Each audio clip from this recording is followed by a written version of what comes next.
The following video will contain spoilers for both Persona 3 and Persona 3 The Answer. If you haven't played Persona 3 yet, or watched my video on Persona 3, I highly suggest you do that to get some extra context from my review of The Answer. I think we're all in agreement that Persona 3 is a pretty good game. I may have some problems with it, but it doesn't mean I don't think the game is good. It's got a unique setting, cool mechanics, and themes that'll stick with you for a very long time. Something I think is perfect, however, is the game's ending. It's bittersweet and reinforces the game's overall message. In case you need a quick reminder, the game ends at the beginning of March. After the defeat of the Goddess of Death, Nyx, the members of SEES planned on meeting on top of the school on graduation day. Minato and Aigis are the first to arrive, and Aigis tells Minato that she found the meaning in life and wants to stay by his side. Just as the other members of SEES arrive on the school rooftop, Minato passes away with a smile on his face. No more, no less. It's such a powerful way to end the game too. Well, at least that's what I thought. Persona 3 FES, on top of adding a lot of gameplay improvements and an extra social link, came with something else. It came with an expansion that takes place after the game's ending called The Answer. And the answer, I'm not gonna sugarcoat this one. I don't like The Answer. I don't like it at all. There are so many things that don't sit right with me from not only a gameplay perspective, but also a story perspective too. So let's just jump right into this one. Persona 3 The Answer takes place a few weeks after the death of Minato. It turns out that the group has grown apart since those events. Hell, Yukari and Akihiko don't even show up to give their evokers to Mitsuru. The other members of SEES have a final celebration of the defeat of the Dark Hour. Not all is well, however, when the clock strikes midnight and the day seemingly starts over again. Not only that, but a mysterious figure bursts out of a trap door beneath the dorm's carpet and begins to attack. Aigis is unable to defeat the new threat and is hopeless to stop the foe from attacking Ken. Before this enemy can lay the final blow on the young kid, Aigis has a flash of Minato in her mind. This triggers her to summon her persona, but Athena transforms into Minato's Orpheus mid-attack. Aigis is able to defeat the enemy and blacks out afterwards. Aigis awakens one day later, equipped with a new armor. It turns out that the members of SEES have all been trapped inside the dormitory and have no way to escape. Not only that, but time won't advance past March 31st. It turns out that the person who attacked the members of SEES is actually an anti-shadow weapon named Metis. She claims to be Aigis' sister and knows a lot about what's going on in their current situation. Metis explains to SEES that the reason why they're trapped in this time loop is because of something called the Abyss of Time was attracted to them and sprouted under the dorm. She says her only goal is to protect Aigis at any cost, and the reason why she attempted to kill SEES was because they're somehow linked to this mysterious area. The group realistically thinks that she's full of shit and believes that there's a way to free themselves from this place further into the abyss. Aigis is appointed leader of this operation because she now has the power of the wild card, much like Minato. Spoiler warning here, this is what the next 15 hours of the runtime is dedicated to. There's next to no plot progression or any real conflict for a long time. There is a scene where the group realizes that they need to hurry up because the dorm only has a limited supply of food and they need to escape. But not too long after that, the issue is solved because they're able to visit a version of Polonio Mall that has the supplies they need. What's the point of even setting up this tension if nothing's going to be done with it? Most of the story falls into this general routine of the members of SEES making it to the bottom of the current section of the Abyss of Time and are shown a memory of one of the members. All of the memories shown are when they awaken to their personas for the first time, but there's no real rhyme or reason as to why they're shown these memories. If anything, it's just fan service to show scenes like Akihiko and Mitsuru meeting for the first time and Yukari receiving her father's letter, but it doesn't add to the story in any way and feels like it's just there to pad the game's runtime, and holy shit, this campaign is needlessly long. My playthrough ended up being around 20 hours, and I can tell you right now that over half of that time was just filler. Now, what are you to expect from The Answer gameplay-wise? For starters, The Answer doesn't have any of the social elements from the base Persona 3, which is totally reasonable. It's a different kind of game. It's very much a traditional JRPG where you go through the dungeon, fight some bosses, and reach the end of the area where you discover more of the story. The problem I have isn't the idea behind this structure of content, it's the execution of it. The Abyss of Time is essentially this game's version of Tartarus. Instead of going upstairs, you're descending further down. Just like Tartarus, every floor is randomly generated and keeps a lot of the same rules of structure. Unlike Tartarus, the Abyss of Time isn't divided by blocks, but will change its level theming after about 10 to 15 floors. The selection of level themes is very limited, however, and I found myself getting tired of repeated themes the further on I went. It doesn't help that unlike Tartarus, you can't break up the repetition by doing another task. So I found myself more aware of this issue since this is the only type of content on offer here. The battle system of The Answer is unchanged from the journey, so if you haven't watched my video about it, then you really should so you can understand my general feelings. The cliff notes would be, I think it's good, but there's some design choices I don't agree with. Since I've already talked in depth about the mechanics, I'll instead talk about something The Answer royally fucks up, that being the enemy formation and the boss design. In Persona 3 The Journey, most enemy formations formations were set up in ways to make it easy to knock down all of them if you had the right skills. Sure, sometimes the attack all skills could miss, but it wasn't the end of the world. In the answer, however, there's a catch. Most enemy formations have weaknesses that you can exploit, but in the same formation of enemies, there could be someone that repels that weakness too. So if you try to attack every enemy with a weakness, you'll almost always fail since one asshole doesn't get harmed by that element. It may sound like a small complaint, but this one change completely destroys most of the pace of the combat. Encounters become much more tedious since you can't rely on spells like Mazio in order to take out a group of smaller enemies. There are rare occasions when the enemy formation matches up in a way that you can easily do an all-out attack, but this is few and far between. But these encounters don't even compare to the boss battles. Holy fuck. These are some of the most unfair bosses in the series. Most battles have one big enemy with a bunch of lackeys, right? And what I think you're supposed to do is use small shadows as fodder to get a one more or to keep them stun locked. But the small shadows that do have weaknesses also have a passive skill to raise their evasion against it. Some of these bosses are just obnoxious. They aren't designed with a tactic system in mind at all. Sometimes the bosses pull off some godlike strategy that completely fucks you over. I swear that the AI knows your weaknesses when you get into the fight because of how efficient the bosses are wiping the floor with you. Compare this to yourself who has to work with AI-controlled party members. It's too much for them to handle and they don't have the flexibility to adjust their strategy on the fly. I don't mind hard bosses, but I'm not given the tools to deal with it properly, which means that the challenge comes from pure luck.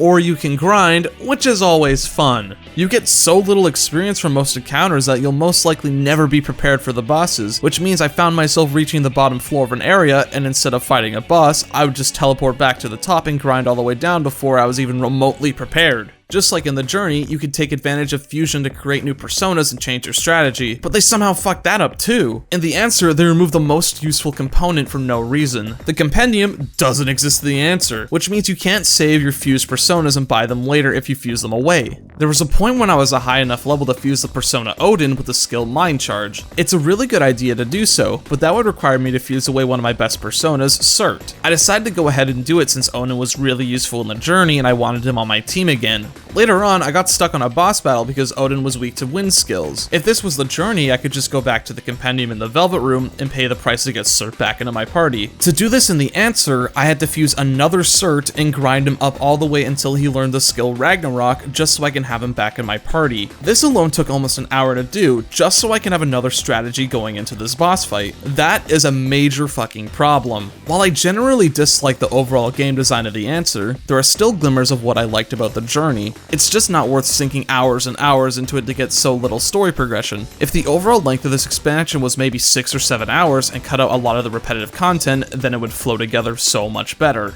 Speaking of which, it's time to talk about what exactly happens in this plot, huh? Once again, there's gonna be full spoilers from here on out, so here's your warning now. As Seize descends further into the abyss of time, they encounter a strange figure at every turn. Fuka slowly believes that it's someone they know, but brushes off the possibility. We see Aigus go through a nightmare where no matter how hard she tries, she cannot catch up to Minato. Aigus collapses on the floor, wondering if her life has any meaning since she failed to keep her promise to Minato. A bright light envelops her and we see her shadow take the form of Metis. The group is confused at what they just saw, and Aigus admits that the nightmare they just watched was the last dream that she has had. Metis realizes why the abyss of time was attracted to Seize, but before she can say anything, the strange figure appears in front of the team. Metis tells the group that this shadow is the manifestation of the regret Seize has had since Minato's death, and is the main reason as to why they're trapped inside the abyss of time. This shadow Minato challenges the group to a battle. It's a pretty cool boss fight as Minato still has his wildcard ability. He uses this power to copy the personas of your current party members. The only one he cannot mimic is Metis since he never knew her when he was alive. Seize manages to take out Shadow Minato and he disappears before their eyes. All of the members of Seize are given keys for defeating Shadow Minato, and Metis explains that they are now able to leave the dorm and the abyss of time will disappear along with it. Metis also says that there is one door that they haven't opened yet, the door to Minato's room. She says that if they want, they can use the keys to go into Minato's room where they'll be transported to a time before Minato's death. Seize is presented with a choice. Either they accept the past as it is so they can move on in life, or go back in time and attempt to change the past. The group decides to mull over their decision up in the lounge. All the keys need to be united as one so someone can choose the door to go through. Akihiko and Ken are on the side of leaving the past as it is. If it weren't for their experiences of the past year, they wouldn't be the people that they are today. Even though they went through so much pain and loss, they wouldn't change their past for any reason. The only one against this is Yukari, who even after all that happened, would still risk going back to the past so she can see Minato Minato again. And this is where I draw the line with this. Yukari is having troubles with accepting Minato's death, I get that,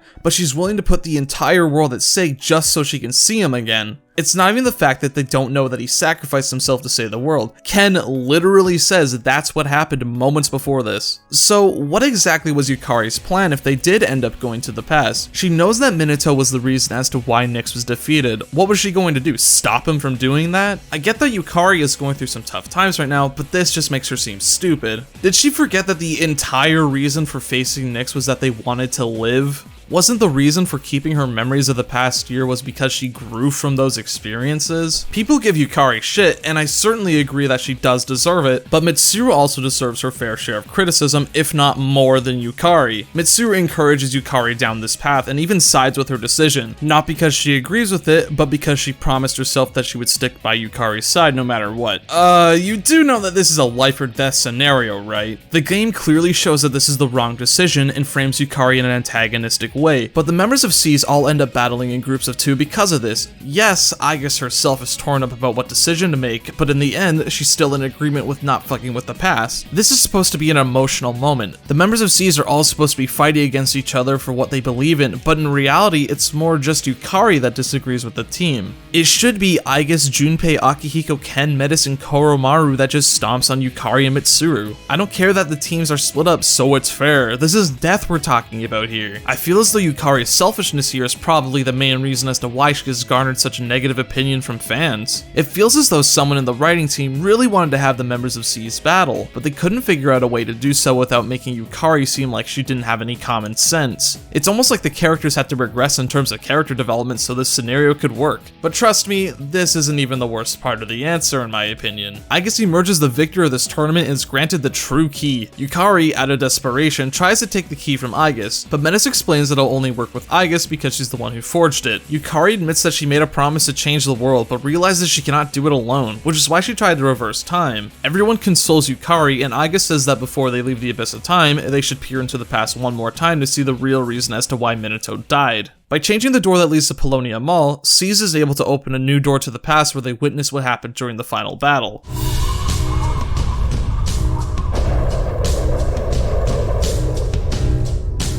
So this is the miracle he performed.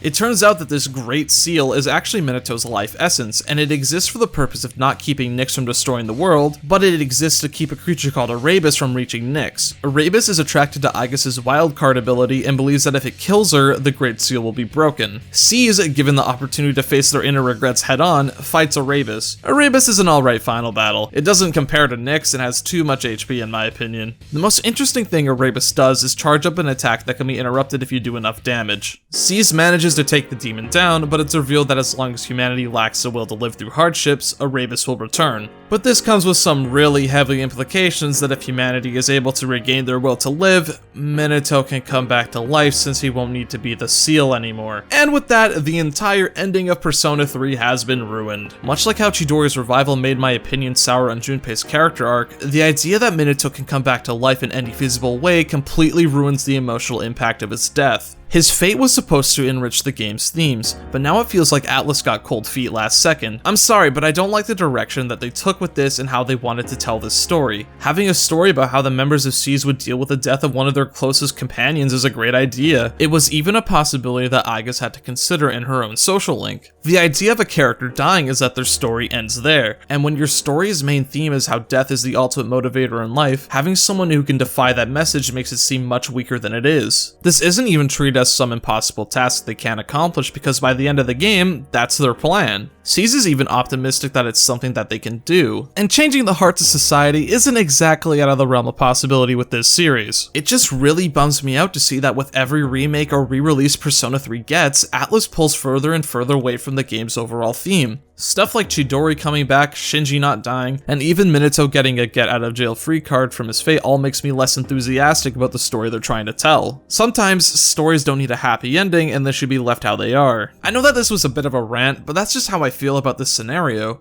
And if anything, it's the main reason as to why I think the answer is disappointing. Well, after the defeat of Erebus, Seize is able to unlock the exit, and by going inside, everyone is transported to the Velvet Room. It's revealed that Metis is actually Aigis' shadow and represents part of herself that she wanted to lock away after Minato's death. Over the course of their journey through the Abyss of Time, Aigis was able to overcome Minato's death and is able to accept her human side back into her. It may sound a bit confusing, but shadows representing repressed human emotions isn't exactly new to the series, so it's a nice surprise to see the concept explored here. With that, Aigis is able to dream once again. The following day, Seize leaves the dormitory for the last time, but not before Aigis requests to not return to the lab since she has a new reason for living. She'll no longer run away from the hardships because with her friends by her side, she'll be able to overcome anything. Aigis and the other members of Seize resume their lives, in hope that one day, they'll be able to find a way to change the world so they can rescue their fallen comrade. I know I was super negative about a lot of things in this video, and I just couldn't help myself. There's too much that I think the answer does wrong, but I think there's a few good ideas here.